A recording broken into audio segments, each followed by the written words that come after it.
Good afternoon, ladies and gentlemen. Welcome to another episode of the Daily Friend Wrap. I'm your host, Nicholas Lorimer, today joined by John Endres. Political news over the weekend is that Helen Zille, federal chairperson of the DA, is toying with the idea of throwing her hat in the ring to become mayor of Johannesburg. Well, this doesn't mean that she would definitely be guaranteed to be the DA's candidate, but I think considering her sort of gravitas, fame, and popularity within the DA, that it's likely that she would be the front runner in that internal contest. Now, I think this is quite a politically interesting development. It's not one that I would have expected in a million years. But, I have been known to get things wrong from time to time. And I think that it is quite a cunning political move.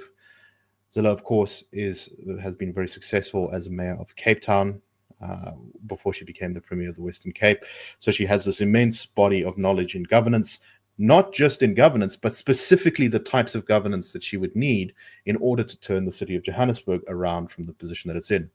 She's also, of course, very famous, one of the most famous politicians in the country, up there in terms of name recognition with people like Malema, Ramaphosa, and Zuma.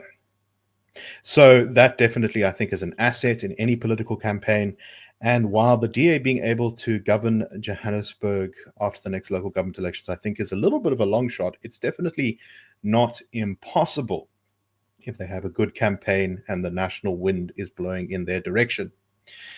Well, of course, Zille herself has not confirmed whether she is actually going to do this. She told the Daily Maverick that her family has said that it's basically up to her, but that she's very happy where she is in her sort of semi-retirement with her husband. She likes seeing her grandkids. She likes being with her family, who are now all down in Cape Town. And that if she was mayor, she would stay with her sister in Emmarentia in Johannesburg, which I think in terms of optics from a mayor is pretty good. You can imagine them staying, I think she said, in a garden cottage of her sister, which I think is a refreshing change from the sort of atmosphere that you get from a lot of mayors in the past. Of course, we don't know whether she's actually going to make this decision, but John, I guess the other considerations to be thought of here is that first, Helen is, she's been through very many things. She is now 74, so she's still, very energetic and active, but it is something to consider. And, is this going to be rejected by voters? Are they just going to say, the DA is just giving us another person, that we've always had around for a long time. We want someone new. We want someone fresh. I don't know what to entirely make of this, but my sense is that this is probably a pretty good political move if indeed she does seek to go forward with it. What do you make of this? Yeah, I think this is one of the most interesting political stories to come out of what has already been a very interesting political year with all sorts of twists and turns. This is an amazing development.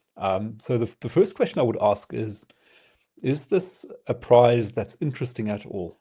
Because if Helen Zille were to stand and run for this office and maybe even win it, it would take a huge toll on her, in terms of time requirements, in terms of the abuse she would receive for daring to stand as the mayoral candidate. If she were to win, in terms of the work that awaits her, which is just Sisyphean, it's a huge mountain of work that has to get done to get Johannesburg going again. So just on that point in particular, what I've heard from people in the DA and also from the reporting in this Daily Maverick story is that this is one of the reasons why perhaps she's considering running, is that the DA seems to be struggling to recruit everyone that would want to run for mayor, because it is such a difficult and thankless job. The task is monumental, and there's no guarantee. The DA would almost certainly have to come to power in a coalition.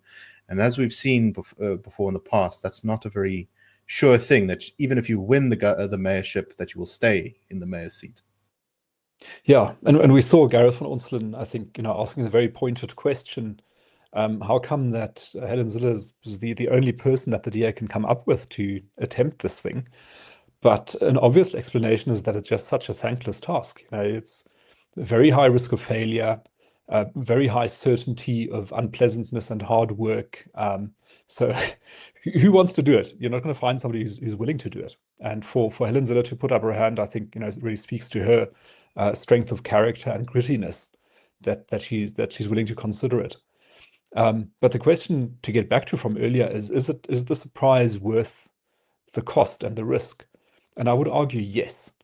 And the reason is that if you look at the statistics of Gauteng, which is the smallest province in South Africa, it occupies just 1.5% of South Africa's surface area. It has a quarter of South Africa's population. So in terms of population, it's huge. It's the biggest province by population. In terms of economy, it produces 1/3 of the country's entire output, 33%, despite being so small. And in terms of personal income tax contributions, 48.1% come out of the province of Gauteng. So the province is very important, and most of the economic value and the population in the province is concentrated in the 3 metros. So in Johannesburg, Tshwane, and Ekurhuleni. It's a prize worth fighting for the DA. And that means that it's worth investing a lot into winning that prize in terms of resources, in terms of campaigning, in terms of spending, in terms of recruitment, but also in terms of personal cost, which is what Helen Zille will pay if she does do this. So, the prize waiting at the end had better be worth it, and it is worth it. So it's a very high stakes decision for Helen Zille to make on a personal level, for the DA to make as a party, but it's also a high stakes decision for South Africa as a whole and for Gauteng and for Johannesburgers. And what I find so intriguing about this notion is that what I see around me as a resident of Johannesburg is really a great state of despondency and depression at the state of our city. Johannesburgers are quite proud of their city. They don't like the way it's looking at the moment. They don't like the way it's being run, or run down more accurately. And they would love to do something about this. And to have somebody with big name recognition like Helen Zille and with a formidable reputation for delivering and for performing turnarounds attached to her, coming to Johannesburg and saying, okay, let's get this fixed, I think is going to galvanize public sentiment in Johannesburg, not only from people who are inclined to align with the DA, but even from opponents. People like you mentioned Adam Habib, who's maybe not always aligned with the DA, Ferial Haffajee, Kayad Langa. We've seen all these people on Twitter grudgingly admitting that it's not ideal for somebody like Helen Zille to come in and take the reins. But given the state of Johannesburg and the love that people have for Johannesburg, they want it to be fixed. And if somebody, a serious person like Helen Zille, can be convinced to do so, I think that is something that many Johannesburgers will get behind. Yeah, just want to read that tweet from Adam Habib saying that he's, this is someone who's, shall we say, had very unkind words for the DA in the past. But when this news was reported in City Press, he said it would be in Johannesburg's best hope if she can do what she did for Cape Town.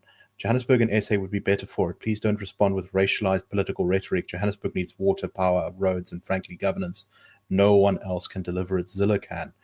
Ferial Haffajee saying that, or implying in a tweet, another sort of person, commentator who's not, I wouldn't say completely hostile to the DA, but certainly not super warm to them, saying that this would drive the corrupt in the city of Johannesburg into overdrive of fear that they might lose their lucrative contracts. And I think that's sort of implicitly an endorsement if you're saying that the corrupt are going to be terrified by the approach of a new political figure, a new mayor. Just that was what was kind of shocking to me, is to see sort of this kind of immediate positive reaction. And that's exactly what the DA will need, because the city of Johannesburg will be a very tough prize for the party to take in any kind of stable way. So in the last local government elections, the DA only got 26% of the vote there. The ANC got 33% and Action SA got 16%, the EFF on 10% and the PA on 3%. Now, the DA does not have a great relationship with Action SA, so I think that's difficult to form any coalition based on them in Johannesburg. I think it's very likely the DA would be able to perhaps become the biggest party in Johannesburg in the next municipal government elections. But they're gonna have to grow big enough so that they don't have to rely on Action SA and the Patriotic Alliance, I think, if they want to have stable control of that city. Maybe I'm wrong, but that would mean the DA would probably have to increase its vote percentage, percentage by up into the 40s, which is a very big jump. Do you think that's possible, John? Yes, I do think it's possible if you have Helen Zille as the candidate. And the reason I say this is that the long-term polling figures and previous election results are kind of steady state analyses. So you see small changes, shifts in support, but sometimes you have a development that does lead to quite a significant shift.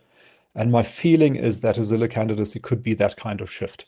I can imagine, Johannesburgers are themselves quite task-oriented, problem-solving, no nonsense, get the job done kind of people. And I think that aligns well with Zille's reputation. So if you put those two together and you get the pitch coming out of the DA, let's fix Johannesburg up. Shoulders to the wheel, let's roll up our shirt sleeves, let's get it done. I think that is going to really galvanize a lot of support, and it may well push DA support above 40%.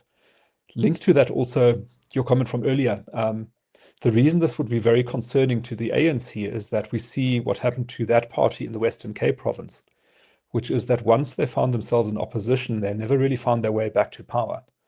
And if that happens to them in Gauteng, then it's going to be a very big problem for the party. So I think that if this Zille candidacy happens, it is going to trigger quite a significant response from the ANC, which will realize that now things are getting really, really serious, and they have to get serious in response to that. Yeah, I think regardless of who the DA picks, their only shot at getting control of the city of Joburg is going to be if they have an incredible mayoral candidate. This is not going to be something that they can sort of, they're not going to be carried by the winds of how the national wind is blowing. That may help them if things are going well in their favor, but the task of getting themselves into power is so great. And, the DA's been in control of Joburg before, and they haven't been able to make the changes that they've been promised. And I think that's one of the reasons why they've kind of struggled a bit, is that they've had to kind of say, okay, well, we couldn't quite do it that time, and there's complicated reasons for it, but we'll do it this time.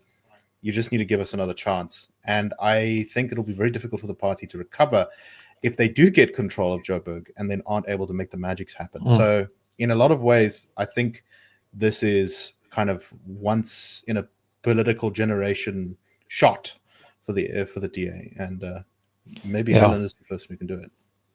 Yeah, but again, I think the task is so great that it might not be doable.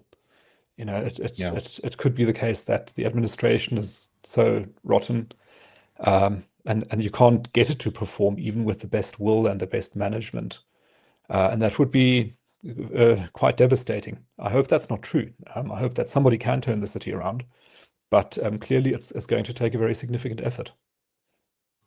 Yes. Anyway, that I think will be the central sort of battleground of the next municipal government election. All of the Gauteng metros are going to be big battlegrounds, but Joburg is the country's most important city. And how it goes, I think, will shape many things to come in South Africa. So that's going to be fascinating to watch as a political junkie.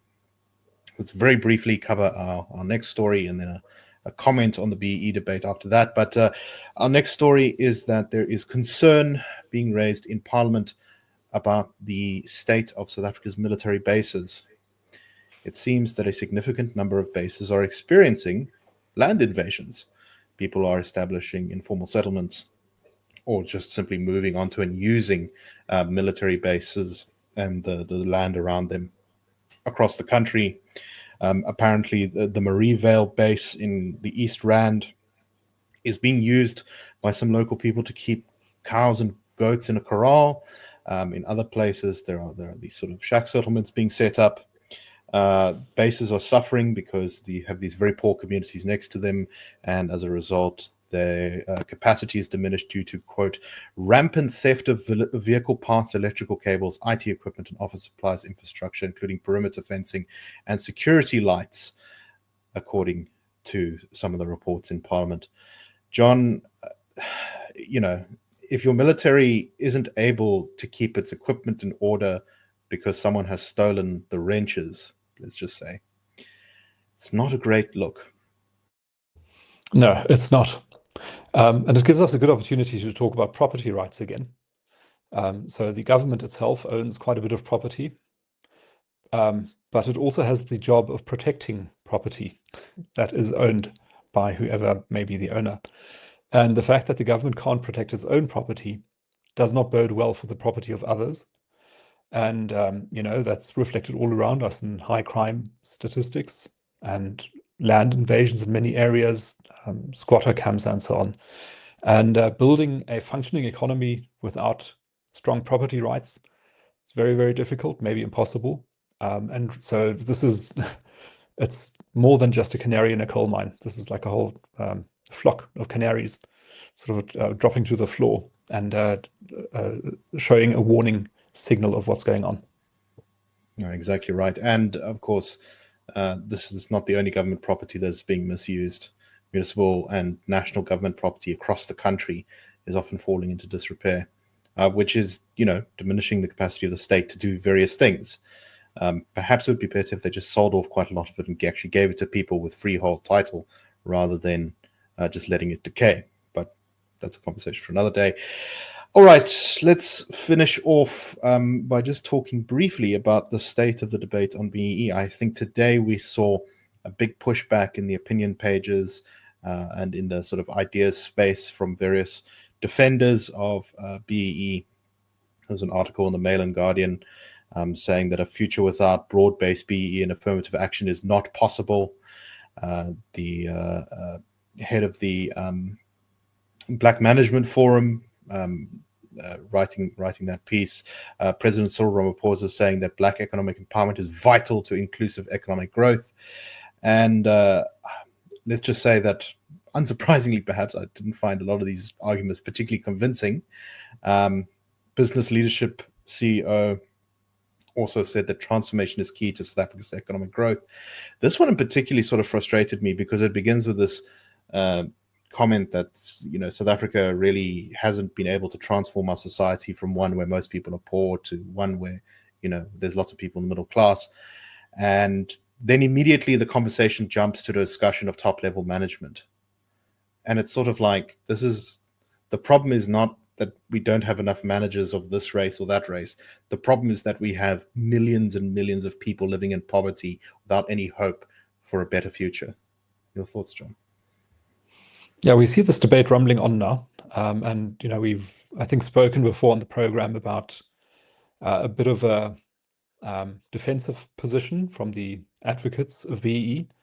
And that defense is being shored up now. So they're under siege. They're marshalling all the forces. They're manning the ramparts, and they're shooting back, trying to defend their citadel, their BEE citadel. What I think they deserve to be challenged on, amongst many other things, is what their conclusion would be if it turned out that their claim was false. In other words, they say that economic growth and racial transformation are compatible. That is something that we from the IR dispute. We don't think that those two things are compatible, and we think that the evidence is all around us.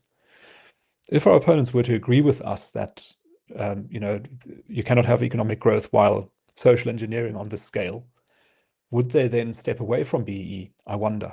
And I half suspect that they would not, because the interests are actually different to those publicly stated, and there are particular and vested interests rather than an interest in the progress of the entire country. Exactly. All right. That's all the time we have for today. We hope you found this show interesting. We'll be back tomorrow with the Daily Friend Wrap. Cheers, everyone. That's a wrap. The Daily Friend Show and the Daily Friend are a project of the Institute of Race Relations, the IRR. The IRR is a think tank which was founded in 1929 to study race relations in South Africa and works to change government policy to improve race relations through non-racialism and to ensure the prosperity of all South Africans. If you like our work and would like to support us, please go to irr.org.za and click Support the IRR, or you can go to thedailyfriend.co.za and click the Fund Us button.